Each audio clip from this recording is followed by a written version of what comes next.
Okay, yesterday, अस्सलाम वालेकुम बच्चों, क्या हाल है? ठीक है आप लोग? जी, today's lecture, as we have discussed so far, your acute control of blood flow. हमने blood flow का control जो है, we have discussed all these things. Acute control of blood flow, ठीक है? वो हमने discuss कर लिया था कल. परसों डॉक्टर शकेश ने डिस्कस किया था acute control of blood flow. फिर कल yesterday I discussed with you people all of your this how the auto regulation of the blood flow will take place. The auto regulation of blood flow in the specific or the special organs like kidney हमने कल discuss किया था, और kidney में हमने discuss किया था auto regulation of like tubuloglomerular feedback mechanism, और हमने डिस्कस किया था कंट्रोल ऑफ ब्लड फ्लो जो है in brain, cerebral blood flow कैसे कंट्रोल हो रहा था. फिर हमने डिस्कस किया था बेटा कि स्किन में क्या हेल्प करता है स्किन आपकी कंट्रोल ऑफ ब्लड फ्लो. ठीक है, ये सारी चीजें हमने कल डिस्कस कर ली थी. And today I left yesterday at long term regulation, कि अगर कुछ अर्से तक किसी ऑर्गन का, किसी टिश्यू का, किसी भी एरिया का ब्लड फ्लो जो है वो प्रोलॉन्ग पीरियड ऑफ टाइम के लिए, यानी कि वीक्स के लिए, डेज के लिए, ईयर्स के लिए, मंथ्स के लिए प्रोलॉन्ग अगर आपका ब्लड फ्लो जो है वो इंक्रीज रहे, तब उस एरिया में या उस टिश्यू में क्या चेंजेस आते हैं, क्या वो जो है चेंजेस वो टेक प्लेस होती है in the tissue on that respective tissue. That is called as long term regulation. तो long period of time के लिए जो भी आपकी changes होंगे उनको क्या कहते हैं. तो इसका जो है, इसका सबसे important point ये है, this is called as long term regulation. And important thing over here, you have to remember angiogenesis. Two procedures takes place over here. Angiogenesis, that is increase in tissue metabolism, increases vascularity or formation of new blood vessels. Angio mean blood vessels, genesis mean formation. So new formation of new blood vessels. And second point to remember, the development of collaterals. दो चीजें हैं जो कि आपकी जो long term regulation है उसमें आपके होंगी, आपके टिश्यूज के अंदर, आपकी जो बॉडी के टिश्यूज हैं वहाँ लॉन्ग टर्म में अगर ब्लड फ्लो इंक्रीज रहे, या अगर किसी पेशेंट का परसिस्टेंटली ब्लड प्रेशर इंक्रीज रहे या ब्लड फ्लो इंक्रीज रहे, तो वहाँ जो है क्या क्या चेंजेस आपके आ सकती हैं. तो पहली चेंज है आपकी कि increase in tissue metabolism, increases vascularity और formation of the new blood vessels, that is angiogenesis. अब किसी भी जगह अगर एंजियोजेनेसिस या नई ब्लड वेसल्स बनेंगी तो उसका ज़्यादातर इफेक्ट होता है कि आर्टेरियोलर जो है ब्लड वेसल्स वो बनती हैं या न्यू कैपिलरीज बनती हैं, और ब्लड फ्लो भी वहाँ इंक्रीज हो जाता है उन एरियाज में. और ये ज़्यादातर उन केसेस में होता है जब कोई पेशेंट का जो है वो यंग हो. यंगर पेशेंट्स में ये ज़्यादा मोर प्रोनाउंस्ड है as compare to older patients, और प्लस इसके साथ ही साथ कैंसरस टिश्यूज़ में, स्कार टिश्यूज़ में, इन जगहों में भी ये ज़्यादा होता है. लेकिन अगर ओल्डर या पुराने या ओल्डर एज है तो उसमें ये जो एंजियोजेनेसिस है this is not so much mark. फिर इसके साथ ही साथ ये भी आपको पता होना चाहिए कि कौन कौन से एंजियोजेनिक फैक्टर्स हैं. अभी मैं आपको स्लाइड्स बाद में दिखाती हूँ, पहले आप सुन लें कि क्या क्या एंजियोजेनिक फैक्टर्स जो होते हैं. वो आपके प्लाज्मा ड्राइव्ड एंजियोजेनिक फैक्टर हो सकता है, प्लेटलेट ड्राइव्ड एंजियोजेनिक फैक्टर हो सकता है, ठीक है, फाइब्रोब्लास्ट ग्रोथ फैक्टर हो सकता है. तमाम फैक्टर्स जो हैं हेल्प करते हैं formation of the new blood vessels. कैसे बनती है, क्या मैकेनिज्म है, वो अभी हम डिस्कस करते हैं. So remember, for long-term regulation, if somewhere the blood flow is going to be persistently increased or blood pressure is going to be increased, what is going to happen over there? So first step is increase in formation of new blood vessel as a result of increased metabolism. That process is called as angiogenesis. ठीक हो गया. उसके बाद अब आ जाता है कि आपका जो एंजियोजेनेसिस है उसमें होता क्या है. एक्चुअली होता ये है कि actual physical reconstruction of the tissue vasculature होते हैं according to the needs of the body tissues. जो बॉडी के टिश्यूज हैं उसमें कितनी नीड है उतना वहाँ फिजिकल रिकंस्ट्रक्शन होती है वहाँ न्यू ब्लड वेसल्स की. और ये जो है यंग एनिमल्स में, जैसे कि मैंने आपको बताया कि यंग ह्यूमन बींग्स में, यंग एनिमल्स में, इन्फेंट्स में, न्यू बॉर्न्स में ये रैपिडली होती है as compare to older age. और इसके अलावा ये न्यू ग्रोथ जो है टिश्यूज की ये रैपिडली हो सकती है स्कार टिश्यूज में, कैंसरस टिश्यूज में, और स्लोली होती है ओल्ड वेल एस्टैब्लिश्ड टिश्यूज में। ठीक।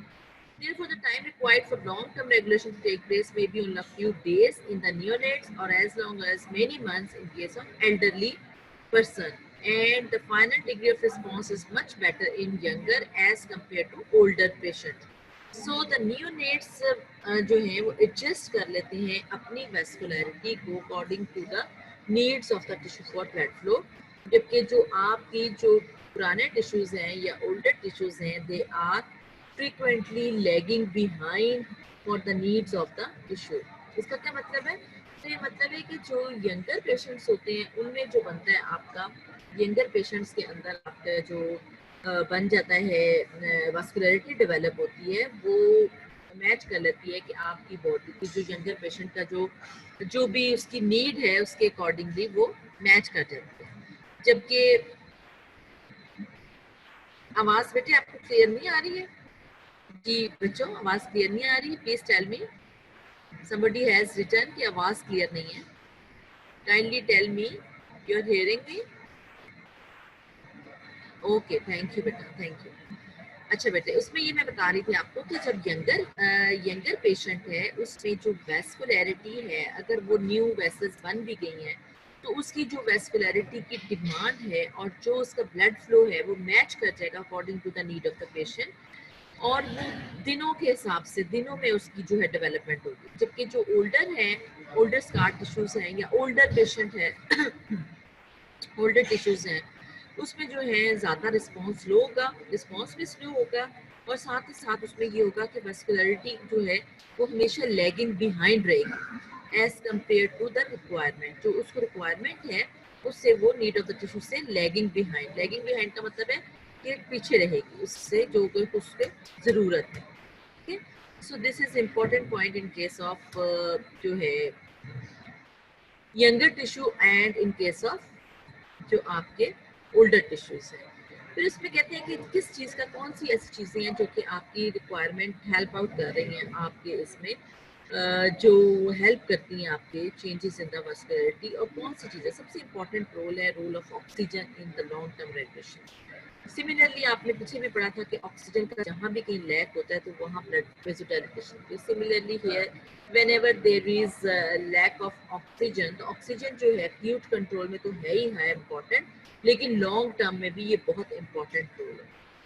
तो जब ऑक्सीजन होगी तो ग्रोथ ज़्यादा हो जाती है। उसमें ये होता है कि अगर इसकी एक एग्जांपल देते हैं कि अगर एक जो बेबी है उसको नियोनेट है उसको जो ऑक्सीजन की अगर जो है लैक है और उसको आप जो है ऑक्सीजन दे रहे हैं और उसको आपने रखा हुआ है प्योर ऑक्सीजन टैंक में रखते हैं अगर उस बेबी को, तो प्रोलॉन्ग पीरियड ऑफ टाइम के लिए उसको आपने रखा हुआ है तो उसकी जो डेवलपमेंट होती है, जब भी ऑक्सीजन ज़्यादा होगी तो डेवलपमेंट ऑफ ब्लड वेसल्स रुक जाएंगी, तो उसकी जो रेटिनल ब्लड वेसल्स हैं वो डेवलप नहीं होंगी एज कम्पेयर टू नॉर्मल जो है नॉर्मल बेबी जिसको कि ऑक्सीजन टैंक में नहीं रखा गया।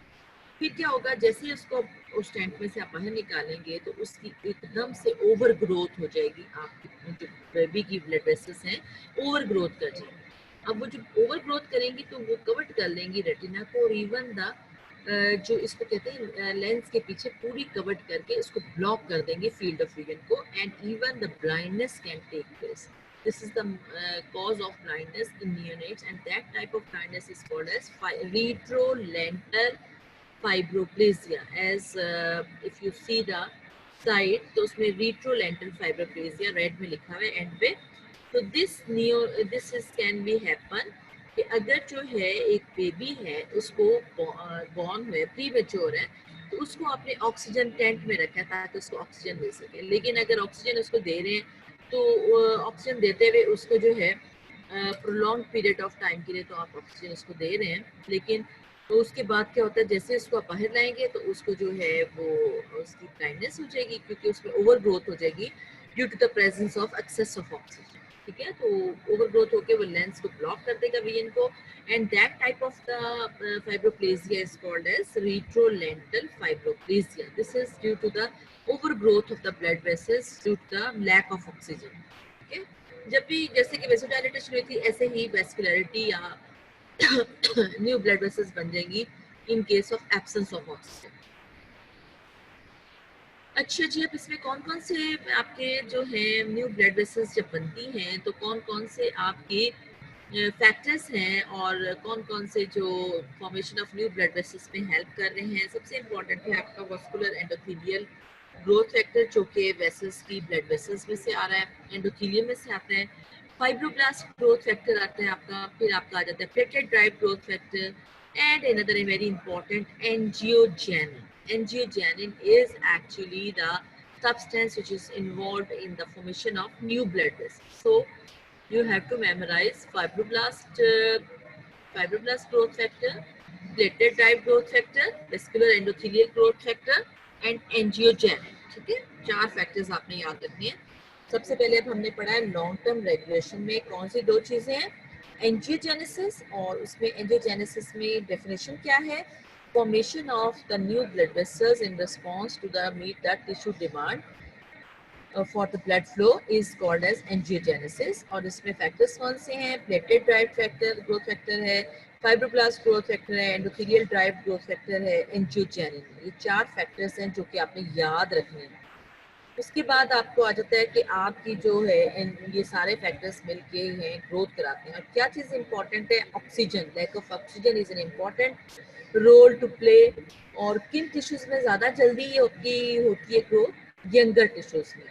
और यंगर के अलावा कैंसर टिश्यूज में भी हो सकती है, और इसके अलावा स्कार टिश्यूज में भी हो सकती है, लेकिन ओल्ड स्कार टिश्यूज में इतनी ज़्यादा ग्रोथ नहीं होती as compare to your the younger one. ठीक है, उसके बाद फिर आपको ग्रोथ फैक्टर्स को याद करना है कि कौन कौन से ग्रोथ फैक्टर्स आपने याद करने हैं.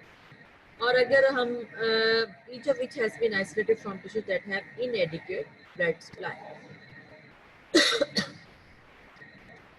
अब वो कहते हैं कि कौन सी चीज है जो कि लीड करती है formation of these growth factors. ये है कि डेफिशिएंसी ऑफ ऑक्सीजन या अदर न्यूट्रिएंट्स. अदर न्यूट्रिएंट्स अगर आप याद रखो तो पीछे वाली आपके लेक्चर्स में कौन कौन से और न्यूट्रिएंट्स थे, ग्लूकोज था आपका, फैटी एसिड्स थे, प्रोटीन्स थी.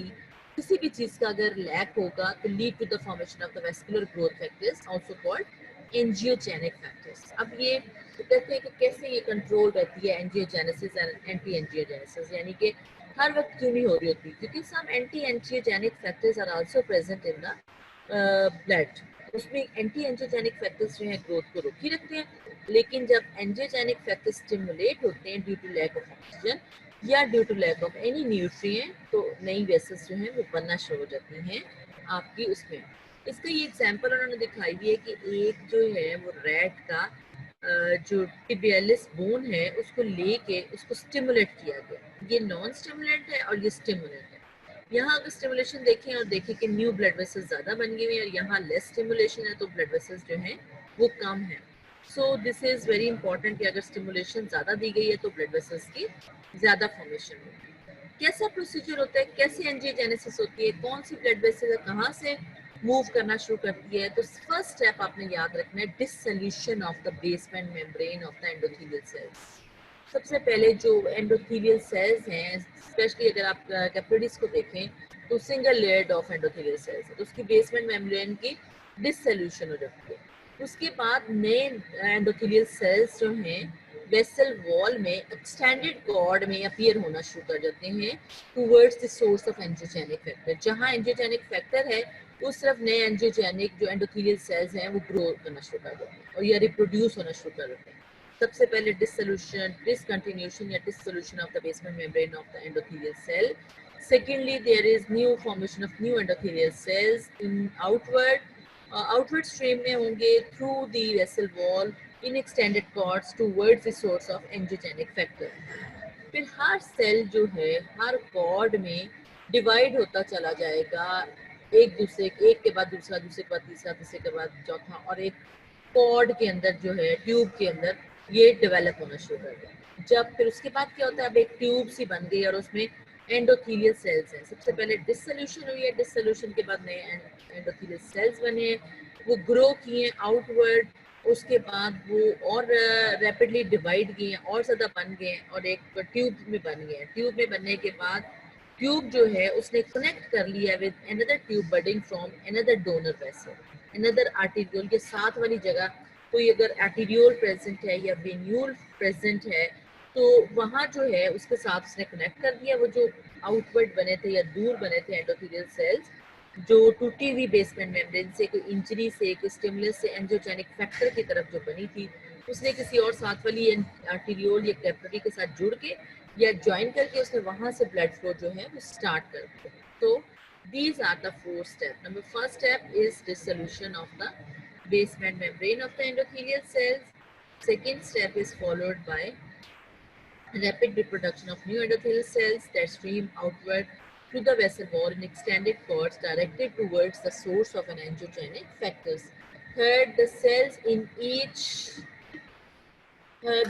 each cord continue to divide and rapidly fold over into a tube. Next, the tube connects with another tube budding from another donor vessel, another arteriole or venule, and form a capillary loop through which blood begins to flow. This is the procedure how the angiogenesis is going to start. कि पहले एक dissolution हुई endothelial basement membrane की, फिर एक और endothelial cell जो है वो आउटवर्ड उसने ग्रो करना शुरू कर दिया, फिर रैपिडली डिवाइड किया, एक ट्यूब के ऊपर फोल्ड कर लिया, फिर उस ट्यूब जो बन गई थी उसके अंदर एंडोथेलियल सेल्स बन गए थे, उसने कनेक्ट कर लिया नेबरिंग आर्टेरियोल्स या कैपिलरीज के साथ और उसके अंदर नया जो है वो ब्लड बिगन शुरू कर दिया। अगर डायग्रामेटिक देखें तो ये आपके ब्लड है, ये आपकी कैपिलरीज हैं, ये एंडोथेलियल सेल्स हैं।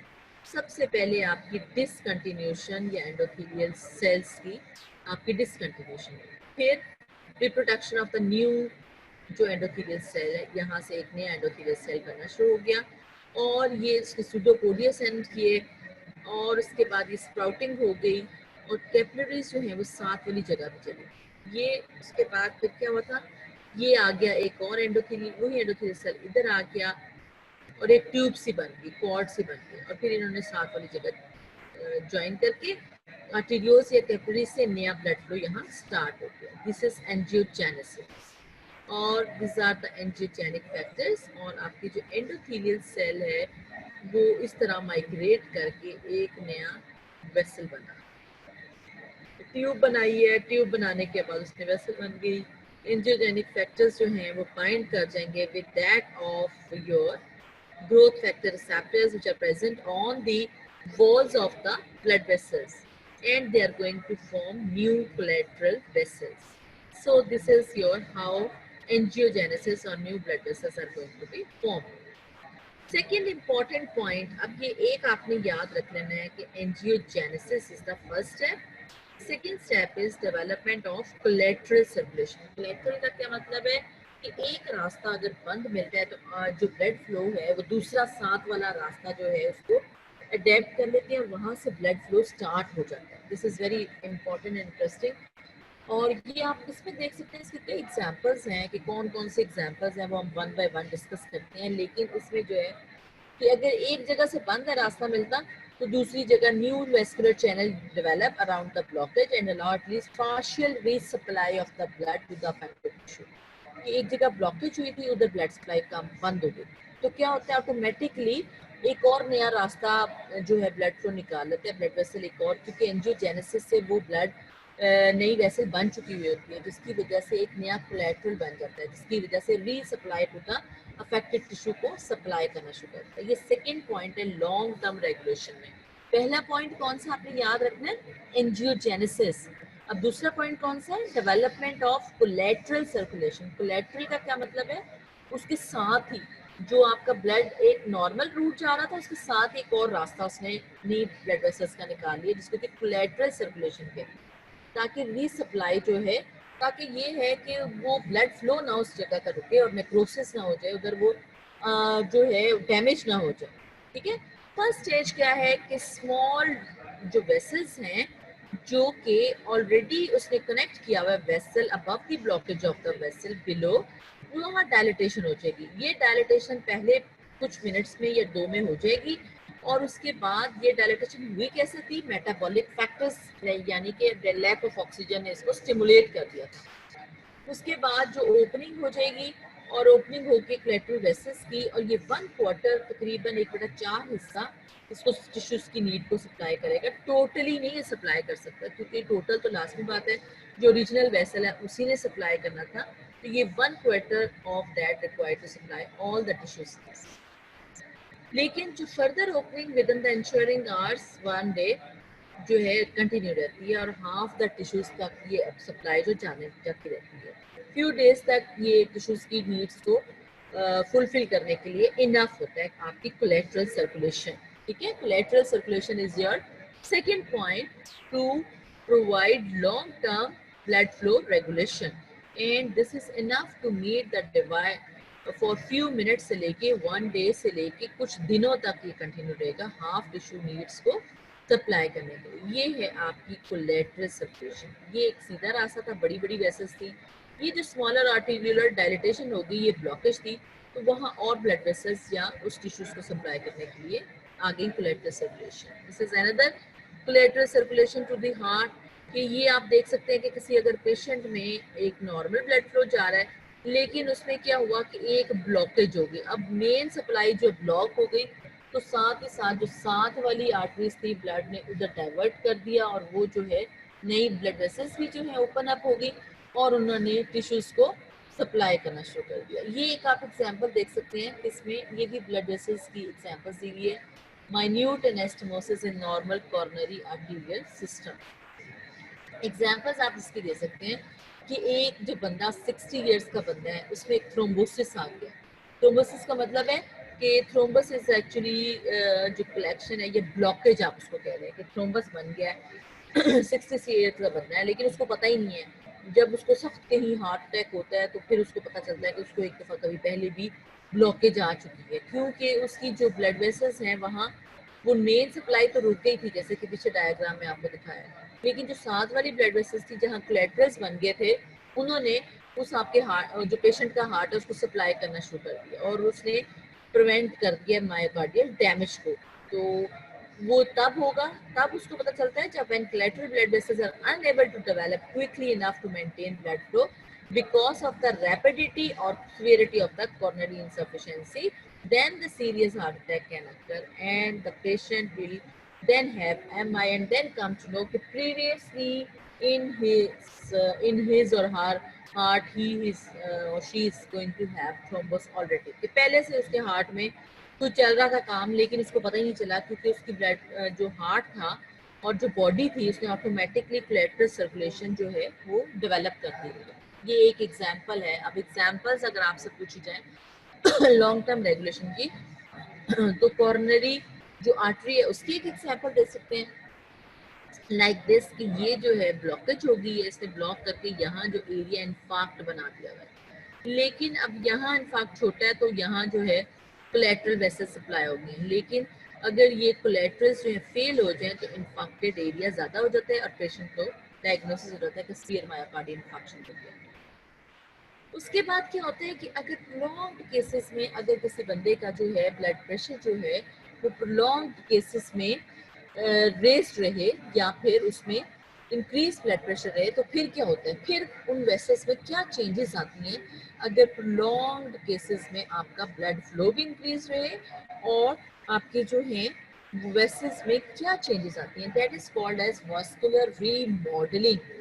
vascular remodeling in response to changes in blood pressure and blood flow। दो चीजें हैं कि या तो इसका ब्लड प्रेशर इंक्रीज रहेगा, तो आपने अक्सर पेशेंट्स का या किसी फैमिली में भी किसी का देखा होगा कि किसी का अगर आप एक्सरे चेस्ट करवाएं और उसका हार्ट अगर left specially left ventricular hypertrophy नजर आए तो वो डॉक्टर्स कहते हैं कि भाई इसको बहुत पुराना ब्लड प्रेशर है इसलिए इसका जो हार्ट है ना वो लेफ्ट वेंट्रिकुलर हाइपरट्रोफी हुई हुई है। क्यों क्यों हुई ये अब आपको वन बाय वन डिस्कस करते हैं कि क्यों होती है। ये एडेप्टिक रिस्पॉन्स है, ये दिस इज एन जो हाइपरट्रॉफी या रीमॉडलिंग है that is actually an adaptive response to long term changes in blood pressure और ब्लड फ्लो। कैसे होते हैं, एक तो ये है कि कुछ लोग अगर आप देखें तो ट्रेनिंग भी आप लोग एक्सरसाइज की पे जो है लोग ट्रेनिंग भी करते हैं जिससे कि मसल्स का साइज बढ़ाते हैं, हाइपरट्रोफी कराते हैं।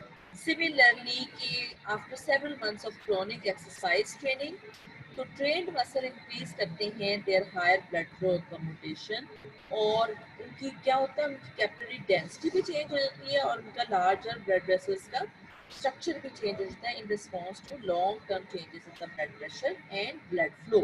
दो चीज़ें आप देखते हैं कि कैपिलरीज की डेंसिटी भी चेंज हो जाती है और उनकी ब्लड फ्लो भी चेंज हो जाते हैं, ताकि उन्होंने वो जो लॉन्ग टर्म वो एक्सरसाइज कर रहे हैं तो उनकी एक्सरसाइज की वजह से ब्लड प्रेशर भी इंक्रीज होते हैं, फिर उनका ब्लड फ्लो भी इंक्रीज होता है, तो उनकी जो बॉडी की वेसल्स हैं वो अडेप्ट कर जाती हैं अकॉर्डिंग टू द एक्सरसाइज, ताकि वो कम्युनिकेट कर सके। क्योंकि आपको पता है कि जब भी exercise somebody is going to start तो कार्डियक आउटपुट इंक्रीज करता है, मीनिंग के ब्लड फ्लो भी इंक्रीज कर रहा है। तो so blood flow is going to be increase or the person is going to blood vessels are going to be adapt themselves according to their accommodate their higher blood flow and higher blood pressure requirement। अगर किसी बंदे का वही second point वो exercise की बात है, वो जो कि नॉर्मल बात है, अगर हम एब नॉर्मल या पैथोलॉजिकल बात करें तो कहाँ ज्यादा इफेक्ट आएगा? स्मॉलर आर्टरीज में। अब स्मॉलर आर्टरीज कौन सी थी, हमने क्या पढ़ी थी कि अगर किसी बंदे का क्रोनिकली या वीक्स मंथ्स या ईयर्स के लिए ब्लड प्रेशर एलिवेटेड रहे तो लार्जर एंड स्मॉलर आर्टरीज और आर्टीरियोल्स स्पेसिफिकली आर्टीरियोल्स सेकेंड्स के अंदर अपने आप को चेंज करेंगे और रीमॉडलिंग करेंगे, ताकि वो increase mechanical stress of the blood को या हायर ब्लड प्रेशर को फेस कर सके। सबसे पहले चेंज क्या आती है? फॉरन वो वेजो कंस्ट्रक्शन होगी, उसमें वेजो कंस्ट्रक्शन होती है विद इन सेकेंड्स, ताकि वो ऑटो रेगुलेट कर सके आप ब्लड फ्लो को। मैंने आपको बताया था कि जब भी कहीं ब्लड फ्लो इंक्रीज होगा तो वॉश डाउन हो जाएगा वेजो डायलेटर सब्सटेंसेस, तो वेजो कंस्ट्रिक्शन होगी। वेजो कंस्ट्रिक्शन क्या करेगा? वेजो कंस्ट्रिक्शन का मतलब है कि एक इससे पहले बड़ी थी तो वो छोटी हो जाएगी, तो स्मॉलर डिक्रीजेस ल्यूमेन डायमीटर, जिसकी वजह से डायमीटर जब छोटा होगा तो ये टेंशन को मेंटेन करने की, नॉर्मलाइज करने की कोशिश करेंगे और साथ ही साथ आपका प्रेशर को भी नॉर्मलाइज करने की कोशिश करेंगे, क्योंकि as you know tension is directly proportional to radius and pressure. This is Laplace law. You have already studied it. Tension is equal to radius into pressure या pressure is equal to tension over radius. ठीक है ना? तो इसमें अब ये है कि प्रेशर जो है टेंशन ऑफ द वॉल उसको कम करने के लिए जो रेडियस है वो कम होगा ब्लड वेसल्स का, स्पेसिफिकली आर्टीरियोल्स का हम बात कर रहे हैं, स्मॉलर ब्लड वेसल्स की, आर्टीरियोल्स की। ठीक है, सो दिस इज इम्पोर्टेंट। इसमें अब क्या रीमॉडलिंग होती है? वेजो कंस्ट्रिक्शन होगी, स्मूथ मसल्स कॉन्ट्रैक्ट करेंगे और इसको आप कहते हैं सेवरल डेज और वीक्स के बाद inward eutrophic remodelling, where no change in the total cross-sectional area of the vascular wall change. सिर्फ diameter of the blood vessels are going to be constrict या smaller diameter, लेकिन बाहर वाली wall को या उसके क्रॉस सेक्शनल एरिया को कुछ नहीं होगा। This type of remodeling is called as inward eutrophic remodeling।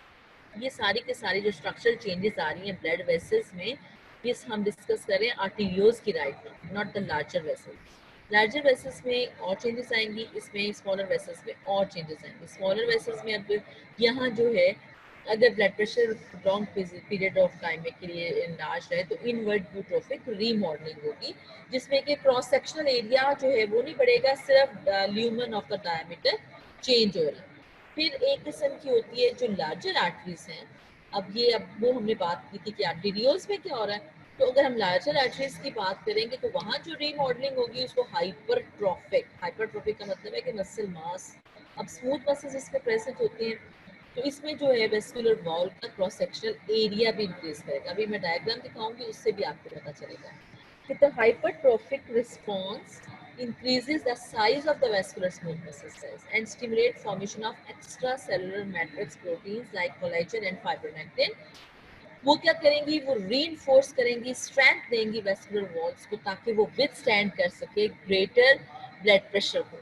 सो पहली चेंज हमने पढ़ी है इंट्रोफिक रीमॉडलिंग स्मॉलर ब्लड वेसल्स में, जिसमें कि क्रॉस सेक्शनल एरिया नहीं चेंज हुआ और सिर्फ ल्यूमन वेसो कंस्ट्रिक्ट हुआ है। सेकंड हमने पढ़ा हाइपरट्रोफिक रीमॉडलिंग जो कि लार्जर आर्टरीज में हो रहा है। इसमें जो आपकी ब्लड वेसल्स के मसल्स हैं वो भी इंक्रीज कर रहे हैं और साथ ही साथ इसमें क्रॉस सेक्शनल एरिया है वो भी इंक्रीज कर रहा है, तो इसका और साथ ही साथ कोलेजन भी इंक्रीज कर रहा है, फाइब्रोनेक्टिन भी इंक्रीज कर रहे हैं। इसका काम क्या है, ताकि विथ और ये लार्जर आर्टरीज में हो रहा है, इसका काम क्या है, इसका काम ये है कि ताकि ये विथ स्टैंड कर सके आपके हाई ब्लड प्रेशर को, पेशेंट के high blood pressure. This hypertrophic response, however, changes or makes the larger blood vessels stiffer, which is actually hallmark of chronic hypertension. This is similar like that कि अगर जो है एक blood vessel है, blood vessels जो है normally elastic होती है, इलास्टिक का मतलब है कि वो अपनी जगह पर दोबारा एक्सपैंड करने के बाद वापस आ जाती है, लेकिन इसमें क्या होगा, प्रोलॉन्ग केसेस में अगर किसी का ब्लड प्रेशर है तो वो स्टिफर हो जाएंगे, एक पाइप की तरह बन जाएंगे। और पाइप जो होता है, आपको पता है कि पाइप अपना इलास्टिक नहीं होता, तो इलास्टिसिटी लॉस्ट हो जाएगी। So this is important. अब उसमें ये कहते हैं कि अगर आप एक एग्जांपल उन्होंने दी हुई है, एक एग्जांपल तो उन्होंने आपकी दी थी ना हार्ट, तो सेकंड एग्जांपल आपकी दी है कि अगर कोई सेफनस वेन है तो उसको इम्प्लांट किया हुआ कॉर्नरी आर्टरी बाईपास में, कैबेज उसको कहते हैं, कॉर्नरी आर्टरी बाईपास ग्राफ्टिंग में। तो उसमें कहते हैं कि जो वेन्स है नेचुरली तो उनमें आर्टरीज से कम प्रेशर है और उसकी वॉल्स भी थिनर होती हैं, लेकिन जब उसको बाईपास कर देते हैं, सेफनस वेन लेग में से लेते हैं और वो उसको आप आयोटा हार्ट के साथ उसको बाईपास करते हैं, लगा देते हैं। अब वहाँ वेन्स का नॉर्मली कम प्रेशर था, लेकिन अब यहाँ कहाँ एक्सपोज हो गया, आपको पता है सिस्टमिक जो ब्लड प्रेशर है वो ज़्यादा होता है, तो वहाँ इंट्राल्यूमिनल प्रेशर वॉल टेंशन जो इंक्रीज है, तो ये क्या करेगी, ये इनिशिएट कर देगी hypertrophy of the vascular smooth muscle cells and increase extra cellular formation. यानी कि वो वेन नहीं रहेगी, वो सारी की सारी क्वालिटीज कौन सी आ जाएंगी, वहाँ आर्टरी जैसी हो जाएंगी। और काफ़ी अरसे के बाद जो है, इम्प्लांटेशन के बाद वेन जो है वो उसकी जो थिकनेस होगी वो सिमिलर होगी एज मिनाहल। आप बाहर का मौसम बाद में देखें, आप लेक्चर सुन लें, आई एम सीइंग यू कि आप जो बाहर का मौसम इंजॉय कर रहे हैं, आप प्लीज स्टडी पर फोकस करें। तो veins will typically have a wall thickness similar to that of an artery. I am giving you an example, hypertrophied example of your cabbage की coronary artery bypass grafting की। तो coronary artery bypass grafting में सैपनस when लेते हैं जो कि artery के साथ जोड़ देते हैं एओर्टा में, तो उसमें वही क्वालिटीज, वैसी ही थिकनेस, वैसी ही हाइपरट्रोफीड, वैसे हाई प्रेशर की वजह से इनिशिएट हो जाती है जैसे कि वेन्स में होती हैं, ताकि जो आप वेन्स है वो स्ट्रेंथन हो जाए, ठीक है। फिर दिस इज एक्चुअली के एग्जांपल है कि remodelling in the affected artery and vein, कि vascular remodelling when a blood vessel is exposed chronically increased और डिक्रीज्ड ब्लड फ्लो। अब ये कहा जाता है कि अगर किसी ब्लड वेसल को, ये सारी बातें हमने प्रेशर की बात की, अब अगर ब्लड फ्लो की बात करें कि अगर कोई पेशेंट है उसको एक्सपोज करें लॉन्ग पीरियड ऑफ टाइम के लिए, इंक्रीज ब्लड फ्लो के लिए या डिक्रीज ब्लड फ्लो के लिए, तो उसमें क्या चेंजेस आएंगी आर्टरीज में या वेन्स में। इसलिए हमने इंट्रोफिक जो हाइपरट्रोफी की थी, या आपने जो बात की थी हाइपरट्रोफी की, this one hypertrophic response, outward hypertrophic response or inward, these are due to the effect of pressure। तो अगर हम बात करें कि अगर ब्लड फ्लो इंक्रीज कर गया है तो उसमें क्या होगा, इसकी एग्जांपल दी हुई डायलिसिस पेशेंट की, कि एक फिस्टुला बनाया था लार्जर आर्टरी और लार्जर वेन्स में, जिसमें कि स्मॉलर जो ब्लड वेसल्स थी उसको बाईपास किया था, कैपिलरीज को, ये हुआ है रीनल फेलियर में, और पेशेंट जो है उसकी डायरेक्टली फिस्टुला बनाया, फिस्टुला होता है एक डायरेक्ट आपकी ओपनिंग हो जाती है आर्टरी से वेन में। तो रेडियल आर्टरी जो कि आपकी यहाँ आर्म्स में होती है उसको directly anti cubital when, anti cubital यानी कि फोर आर्म की वेन के साथ आप करके डायरेक्टली असेस करते हैं फॉर डायलिसिस। इसमें क्या होगी, इसमें कौन सी रीमॉडलिंग होगी, अब outward remodeling, that is introffic remodeling, hypertrophic remodeling, outward remodeling। इसमें जो ब्लड फ्लो रेडियल आर्टरी में वो 10 to 50 times the normal flow rate increase हो जाएगा, और ये जो है ये हाई फ्लो रेट जो है ये प्रोवाइड करेगा shear स्ट्रेस में, और जो आउटवर्ड जो ल्यूमिनल डायमीटर है इस फ्लो को अकोमोडेट करने के लिए वो आउटवर्ड उसकी रीमॉडलिंग हो जाएगी, और इसके साथ ही साथ इसमें क्रॉस सेक्शनल एरिया भी वेस्कुलर वॉल का इंक्रीज हो जाएगा। जबकि थिकनेस और lumen diameter, vascular wall on the Venus side of the fistula, तीनों चीजें उसमें इंक्रीज कर जाएंगी आउटवर्ड हाइपरट्रोफिक रीमॉडलिंग। ठीक है, this is long term increase in vascular wall tension causes hypertrophy and increased wall thickness in larger blood vessels, while increased blood flow rate and shear stress causes outward remodeling and increased luminal diameter to accommodate the increased blood flow. इसमें परेशान नहीं होना, आपने ज्यादातर सिर्फ नाम याद रखने हैं इन तीन चीजों के। Inward eutrophic remodelling in smaller arteries, ये एमसीक्यू भी दे सकते हैं और आपसे वैसे भी पूछा जा सकता है कि रीमॉडलिंग कौन कौन सी तरह की होती है। Hypertrophic remodeling in larger arteries, hypertrophic remodeling in veins due to high BP after CABG, that is coronary artery bypass graft. These three are examples. अब इसमें अप्लाई कौन सा लॉ होता है? Law of Laplace, that is tension is equal to radius into pressure. These are the examples. अब यहाँ cross sectional area inward eutrophic remodelling में increase नहीं हुआ, जबकि जो हाइपरट्रोफिक रीमॉडलिंग है उसमें इंक्रीज होगा in case of larger arteries, और in case of outward remodelling arteries और आउटवर्ड हाइपरट्रोफिक रीमॉडलिंग में जो सब कुछ इंक्रीज होगा, डायामीटर भी और सारा कुछ इंक्रीज हो रहा है, वो outward hypertrophic remodelling in case of veins उसमें इंक्रीज हो रहा है, आर्टरीज में इतना इंक्रीज नहीं हो रहा। ठीक, this is again in arteries outward remodeling and thickness same, in veins outward hypertrophic remodeling which is going to increase the thickness and also the diameter. This is actually diagrammatic representation. Eutrophic में कुछ नहीं change हुआ, हाइपोट्रोफिक में कुछ कम हो गया है, hypertrophic में इंक्रीज कर गया, increase cross sectional area, outward में कुछ नहीं हुआ, इसमें इंक्रीज कर गया है वेन्स में। अच्छा जी, अब आपका आ जाता है very very important, this is your end of your long term circulation and remodelling. अब लॉन्ग टर्म सर्कुलेशन जो ब्लड फ्लो चेंजेस हैं उसमें हमने अब आपने याद रखना है अब आपने क्या क्या चीज़ें देखी।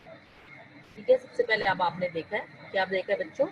एंजियोजेनेसिस, फिर आपने देखा कहाँ एंजियोजेनेसिस होती है, फिर आपने रीट्रोलेंटल फाइब्रोप्लेजिया इंपॉर्टेंट है वो पूछ लेते होते हैं, वो याद रखना है, फिर आपने एंजियोजेनिक फैक्टर्स लर्न करने हैं, फिर आपने उसके बाद आ जाता है कोलेट्रल सर्कुलेशन, फिर आपने प्रोसीजर ऑफ एंजियोजेनेसिस वो बताना है, कैसे मैकेनिज्म कैसे हुआ है, फिर आपने बताना है जी आपका आ जाता है कोलेट्रल सर्कुलेशन, कोलेट्रल सर्कुलेशन की एग्जांपल्स बतानी है और कहाँ होता है वो बताना है, फिर आपको क्या आ जाती है रीमॉडलिंग, उसकी टाइप्स बतानी है और उसकी जो है चेंजेस बतानी है क्या क्या होती है। इसमें आपके जो है एमसीक्यूज दे सकते हैं आपको, गाइटन में से आप पढ़ लीजिएगा, गाइटन में सब कुछ लिखा हुआ है बेटा, सारा पेज आपने गाइटन का जो है ना वो पढ़ लेना। लास्ट पेज जो इस आपके चैप्टर का है दैट इज ह्यूमोरल। जब भी आप ह्यूमोरल की बात करेंगे तो सर्कुलेशन का मतलब ये है कि जितने भी हार्मोन्स हैं जो कि वहाँ रिलीज हो रहे हैं आपके बॉडी फ्लूइड्स में या ईसीएफ में, वो क्या अफेक्ट रखते हैं आपकी बॉडी के ऑर्गन्स पर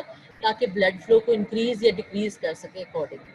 तो ह्यूमरल कंट्रोल ऑफ सर्कुलेशन, ये you can get across the question कि how the humoral control of circulation means कि क्या होता है कंट्रोल। तो आपने इसमें उन सब्सटेंसेस का नाम लेना है जो कि प्रेजेंट हैं in the body fluids such as hormones locally produced और सम फैक्टर्स और सम आयंस। आयंस भी वेरी इंपॉर्टेंट है जो कि आपने नाम लेना है वहाँ कि वहाँ जो है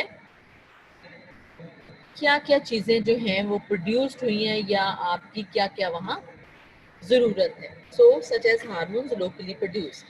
अब इसमें आपने ये बेटा याद कर लेना है, प्लीज मेमोराइज दीज थिंग्स, ये वेरी इंपॉर्टेंट कि आपने मेमोराइज करना है। जो आपकी ह्यूमरल कंट्रोल्स में हार्मोन्स आते हैं तो वेजो कंस्ट्रिक्टर्स में आपने याद रखना है epinephrine, norepinephrine, angiotensin 2, endothelins and vasopressin. और उसका वेसोप्रेसिन का दूसरा नाम क्या है? ADH, anti diuretic hormone. तो please tell me what are these, मुझे बताएं कौन कौन से हैं। अब आपने बताना है मुझे कौन कौन से हैं जी।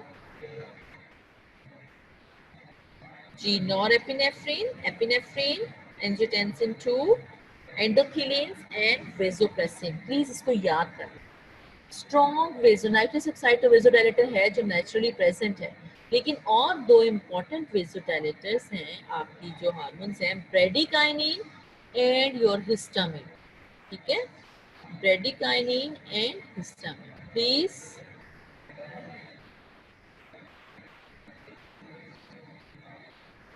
अच्छा जी, कुछ आपके क्वेश्चन का आंसर मैं बाद में देती हूँ, पहले हम आज का जो है कवर कर लें। तो please all of you write it down the vasoconstrictors in your chat. Please write down the vasoconstrictors and vasodilators, मुझे पता चले कि आप लेक्चर सुन रहे हो। Hurry up, hurry up, I am giving you.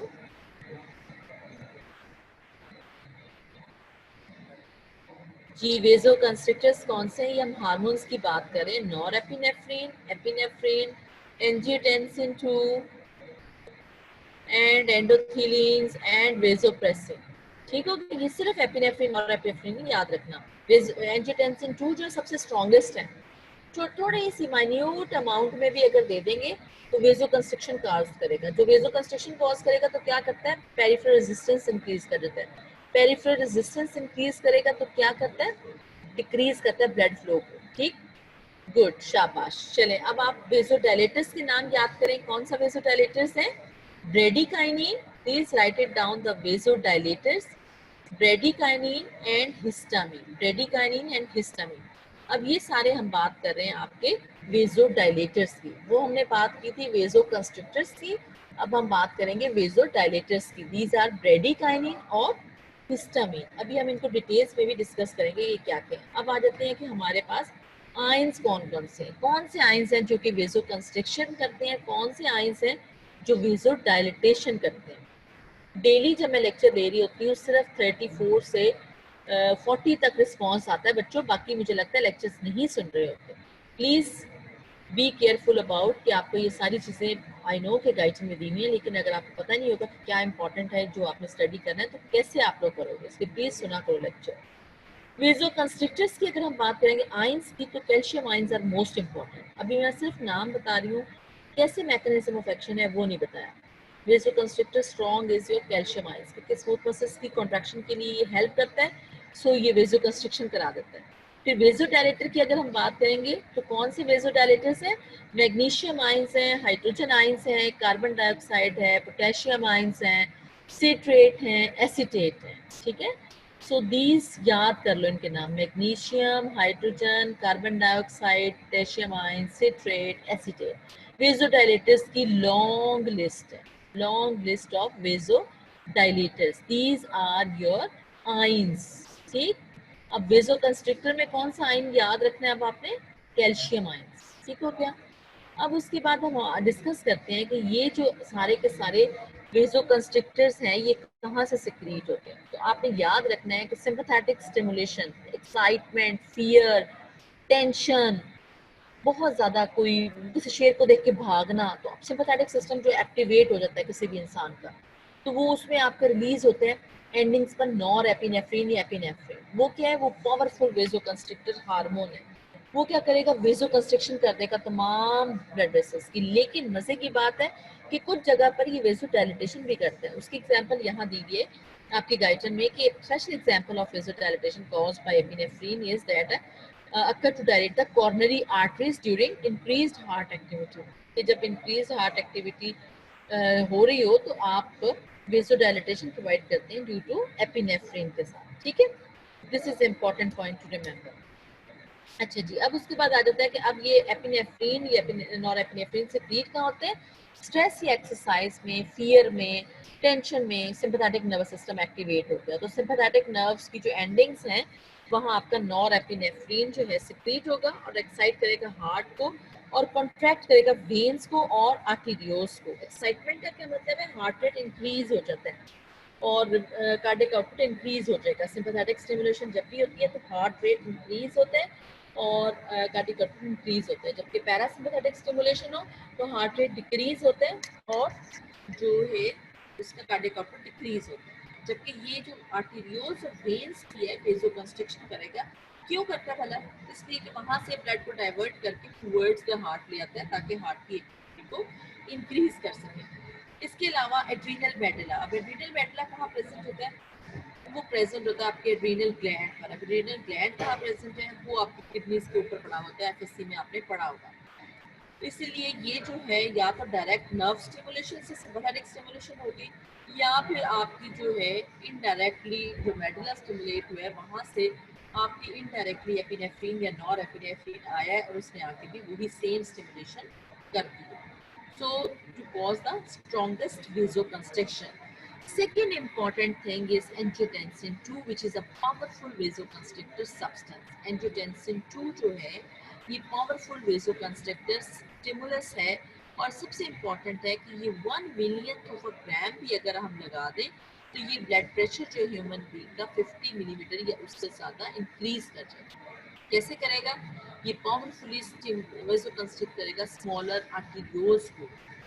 उसके बाद क्या हो जाएगा, अगर अगर किसी एक आइसोलेटेड जगह पर आप इसको करेंगे तो वहाँ जो है ब्लड फ्लो को सीवियरली डिप्रेस भी कर सकते हैं। इसके साथ ही साथ जब भी कहीं वेसोकंस्ट्रिक्शन होती है तो टीपीआर यानी कि टोटल पेरिफेरल रेजिस्टेंस जो है वो इंक्रीज हो जाता है। साथ ही साथ ये किडनी के रीनल ट्यूब्यूल्स पर एक्ट करेगा, क्योंकि आप ये सारा डिटेल में पढ़ोगे किडनी में, लेकिन अभी आप याद रख लो कि किडनी ट्यूब्यूल्स पर ये एक्ट करके सोडियम एंड वाटर एक्सक्रीशन को डिक्रीज कर देता है by stimulating the production of ADH, anti diuretic hormone. और इन सब चीज़ों का इफेक्ट क्या होगा, टीपीआर जब भी टोटल पेरिफेरल रेजिस्टेंस इंक्रीज होता है तो ब्लड प्रेशर इंक्रीज होता है। So this angiotensin 2 is going to play an important role in the regulation of arterial pressure. अगर आपको कल का लेक्चर याद हो तो उसमें भी आपको याद होगा कि हमने पढ़ा था कि जब भी डिक्रीज ब्लड फ्लो होगा किडनी में तो वहाँ जो है आपका डिक्रीज ग्लोमेरुलर हाइड्रोस्टैटिक प्रेशर होगा। तो मैक्यूला डेंसा जो रीनल ट्यूब्यूल्स पर थे वो सेंस कर लेंगे और वो मैसेज भेज देंगे किडनीज को कि रेनिन सिक्रीट करो। रेनिन क्या करता था, एंजियोटेंसिन 1 को कन्वर्ट करता है एंजियोटेंसिन 2 में, और वो क्या करता है, वो भी ये सारा कुछ करता है कि वो आर्टेरियोल्स की वेसोकंस्ट्रिक्शन कराता है, साथ ही साथ वो जो है टीपीआर को इंक्रीज करता है, साथ ही साथ वो ब्लड प्रेशर को करता है। So this important vasoconstrictor in regulation of your blood pressure, arterial pressure. फिर उसके बाद आ जाता है आपका एडीएच। एडीएच का दूसरा नाम है वेसोप्रेसिन। वेसोप्रेसिन या फिर anti diuretic hormone. Anti diuretic hormone का क्या काम होता है कि ये सेक्रीट होता है आपके जो है बेसिकली हाइपोथैलेमस से आपका एक जो है सब्सटेंस न्यूरॉन्स आते हैं, वो ट्रांसपोर्ट होते हैं downward to axon to the posterior pituitary gland. Posterior pituitary gland जो है वो सेक्रीट कर देगा वेसोप्रेसिन को, और वेसोप्रेसिन फैक्ट इसका जो है ब्लड वेसल्स पर इतना ज़्यादा इफेक्टिव नहीं है, और ये जस्ट 60 मिलीमीटर ऑफ मर्करी तक ब्लड प्रेशर इंक्रीज कर सकता है, जितना इफेक्ट इसका डायूरेसिस यानी कि एंटी डायूरेसिस इफेक्ट है कि यूरिन को कंट्रोल करेगा, वाटर और बॉडी के वाटर और सॉल्ट को रिटेन करेगा विद इन द बॉडी, और आर्टेरियल प्रेशर को ब्रिंगिंग बैक टुवर्ड्स नॉर्मल। कैसे कैसे करता है ये, एक तो ये एंजियोटेंसिन 2 को भी स्टिमुलेट करेगा, साथ ही साथ ये इंक्रीज कर देगा लेट स्टिमुलेटेड ट्यूब्यूल्स पर reabsorption of the water, so that the maintenance of arterial pressure back towards normal. So this is very important. उसके साथ ही साथ ये ब्लड वॉल्यूम भी कंट्रोल करता है।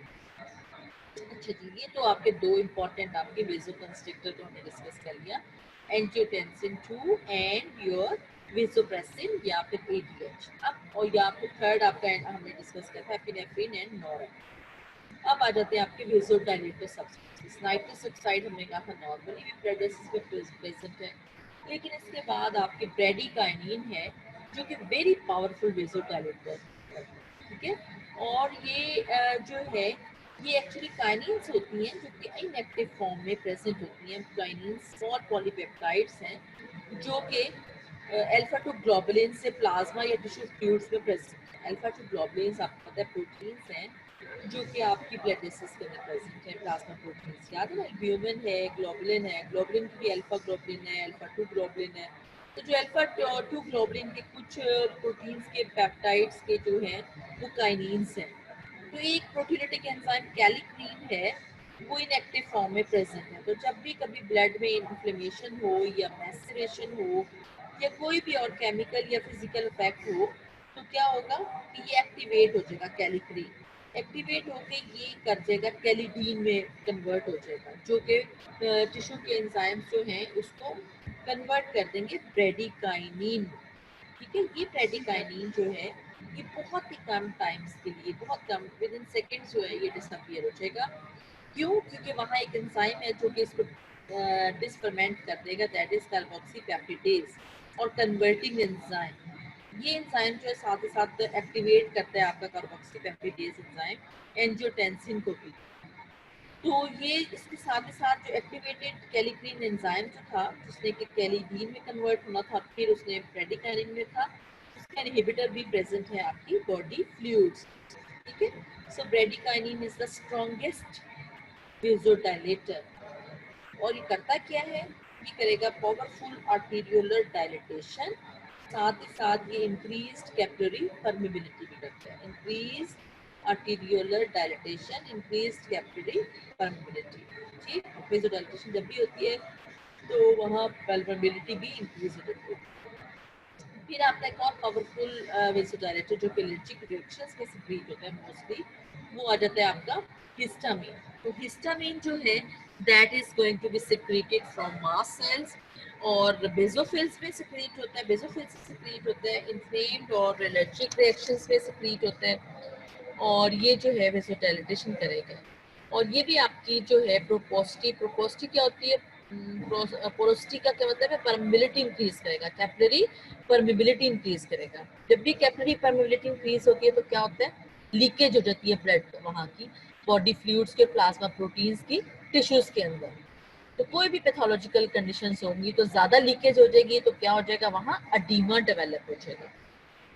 और ये जो है स्पेसिफिकली प्रोमिनेंट होते हैं आपके एलर्जिक रिएक्शंस में, एडिमा वगैरह।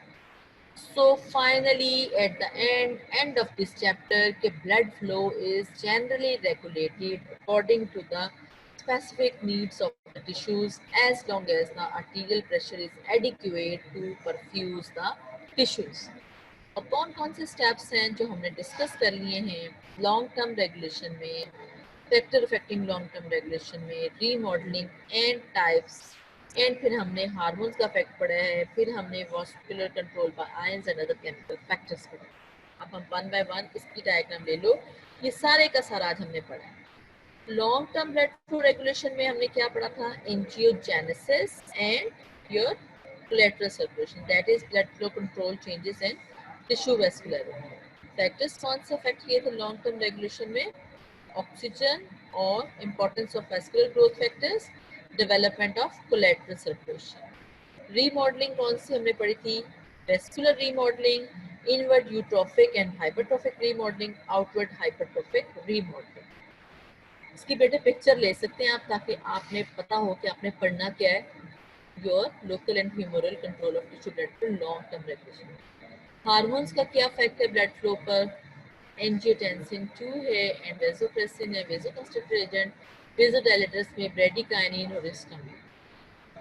फिर आयंस का क्या इफेक्ट है? वेसोडाइलेटर्स कौन से हैं? हाइड्रोजन है, कार्बन डाइऑक्साइड है, पोटेशियम है, मैग्नीशियम है, ये सारे के सारे वेसोडाइलेटर्स हैं।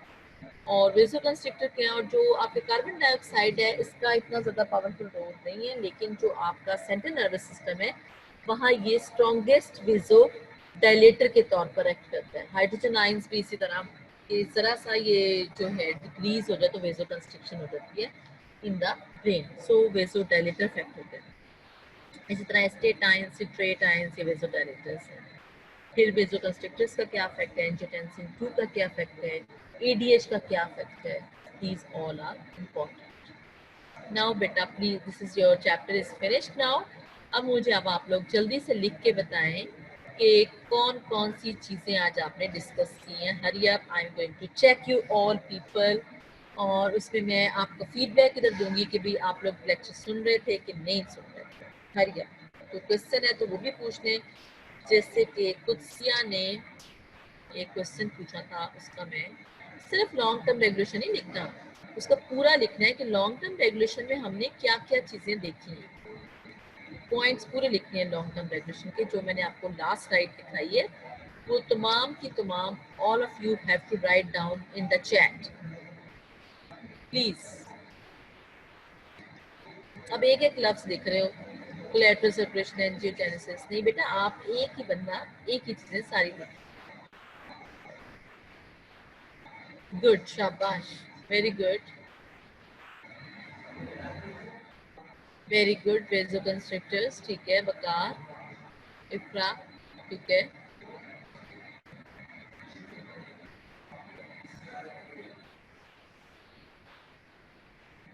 नुमान को रीमॉडलिंग का वर्ड पसंद आया था। चलिए, गुड, शाबाश, गुड, वेरी गुड, शाबाश, बहुत अच्छा, good. I am happy all of you are listening lecture. I hope so कि आप सबको लेक्चर की समझ आ गई होगी। इसको बेटे अगर आप सर्कुलेशन को देखोगे तो आपको लगेगा लंबी बहुत है, लेकिन प्लीज इसको गाइडेंस से एक रीडिंग जरूर देना। तो उसके बाद जो है ना, याद करने के लिए पॉइंट्स बना लिया करो और उनको फिर लर्न कर लिया करो। साथ साथ अगर पढ़ते जाओगे तो इंशाल्लाह ये आपको मुश्किल ही नहीं लगेगी। सर्कुलेशन बड़ी इंटरेस्टिंग है, बड़ी सिंपल है। छोटी छोटी चीजें जो आपने लर्न कर लेनी है, और उसके बाद सर्कुलेशन को हवा नहीं बनाना, उसको पार्ट्स में डिवाइड करके कि ये ब्लड वेसल्स की स्टोरी है, ये ब्लड प्रेशर की स्टोरी है, ये जो है इंडिविजुअल लोकलाइज टिश्यू की स्टोरी है, ठीक है। अच्छा जी, कुदसिया ने क्वेश्चन किया था, मैं उसको बजाती हूँ।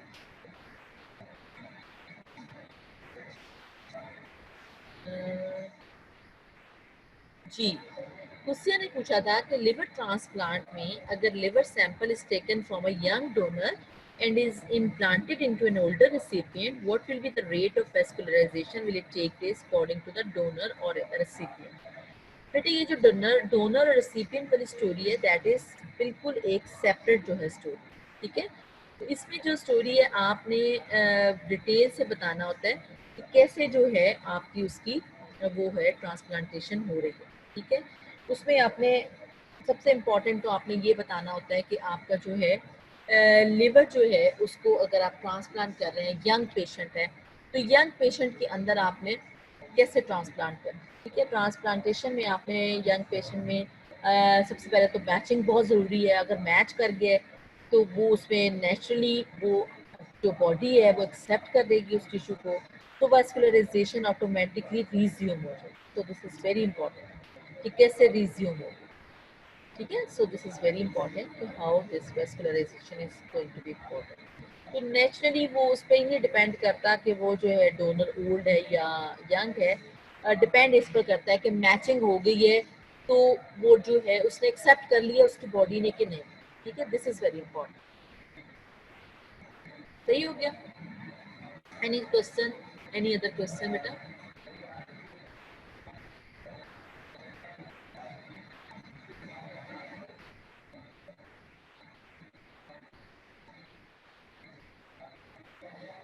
मेरा ख्याल है बेटा इसका टेस्ट जो है ना आपका 2 हाफ्स में होगा, क्योंकि 11 चैप्टर्स हैं तो इसमें जो है आप आपका आई थिंक सो कि 2 हाफ्स में टेस्ट होगा इंशाल्लाह आपका, ताकि आप जो है ना प्रिपेयर इसको अच्छी तरह कर सकें। So today's any question from today's lecture बेटा? Any question so far? कोई और चीज़ जो आपने एक्सप्लेन जो है करवानी हो या पढ़नी हो, कि नेक्स्ट आपका जो है doctor Ijlal will take over the circulation. I am going to move towards second year. तो इसमें जो है अगर कोई क्वेश्चन मुझसे आपने जो मैंने लेक्चर्स लिए हैं उस रिगार्ड से कोई क्वेश्चन करना है तो आप पूछ सकते हैं मुझसे। और उसमें जो है अली के पास मेरा व्हाट्सएप नंबर भी है। अगर कोई क्वेश्चन आपको ना कुछ टॉपिक समझ आ रहा हो तो यू पीपल कैन आस्क मी और आप अंडरस्टैंड कर सकते हो मुझसे। जो स्लाइड्स हैं उसकी पिक्चर्स आप ले लिया करो, और उससे उसके बाद ये कि ये सारी स्लाइड्स तकरीबन गाइडन की हैं, और जो जो मैंने आपको कहा ना कि इसकी पिक्चर ले लो, वो जो है आपने इसमें से जो है पिक्चर्स ले लेनी होती है। और बेटे आप लोग wish all the best for your future इंशाल्लाह। अल्लाह मियाँ से दुआ भी साथ साथ क्या करो कि सारी दुनिया के हालात ठीक हों और आप लोग को नेशनल क्लासेस जो है रिज्यूम हो, ताकि फेस टू फेस देख के जो पढ़ना होता है वो अब डिफरेंट होता है, और अल्लाह मियाँ आप लोगों को फ्यूचर में कामयाबियाँ दे। तो आपने अच्छा अच्छा जो है पढ़ना है और साथ साथ पढ़ना है ताकि आप कवर कर सको। अच्छा, इसमें अब मुंतहा ने पूछा है कि कुछ हार्मोन्स जो हैं वेजोडाइलेशन करते हैं, कुछ वेजोकंस्ट्रिक्शन कैसे करते हैं। अब बेटे उसमें जो है कैसे करने की बात ये कि उसका हर हर हार्मोन का स्पेसिफिक इफेक्ट होता है, उसके रिसेप्टर्स होते हैं उस ब्लड वेसल्स पर या उस ऑर्गन पर, जिसकी वजह से वो जाके वो वेसोडाइलेटेशन करता है। और रिसेप्टर्स अल्फा रिसेप्टर्स भी होते हैं, बीटा रिसेप्टर्स भी होते हैं।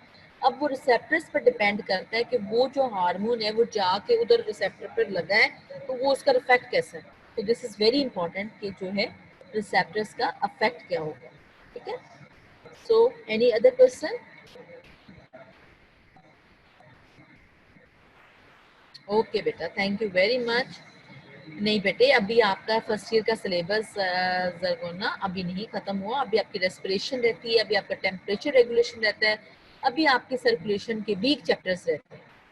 ठीक है, इसलिए ये खत्म नहीं हुआ, तो इंशाल्लाह खत्म तो हो ही जाएगा। लेकिन असल पॉइंट ये है कि आप अच्छा अच्छा पढ़ो और अच्छा अच्छा एग्जाम दो और पास होके अगली क्लास में जाओ, ये ज़्यादा इंपॉर्टेंट है। तो सिलेबस साथ साथ आप पढ़ते जाओगे तो इंशाल्लाह इंशाल्लाह you are able to pass your exam. और इसमें अगर आपको कुछ नहीं समझ आता तो मैं बार बार कह रही हूँ, you can ask me again and again. एक ही पॉइंट को आप जितनी दफा मर्जी पूछो, I am here to explain. ठीक, any other question? This is your chapter number 16। ठीक, उसके बाद आप नर्वस रेगुलेशन का डॉक्टर शब्द देख लेंगे आपका lecture, nervous regulation of arterial blood pressure. ठीक हो गया? ओके बेटे, अल्लाह हाफिज। जी, अल्लाह हाफिज बेटे।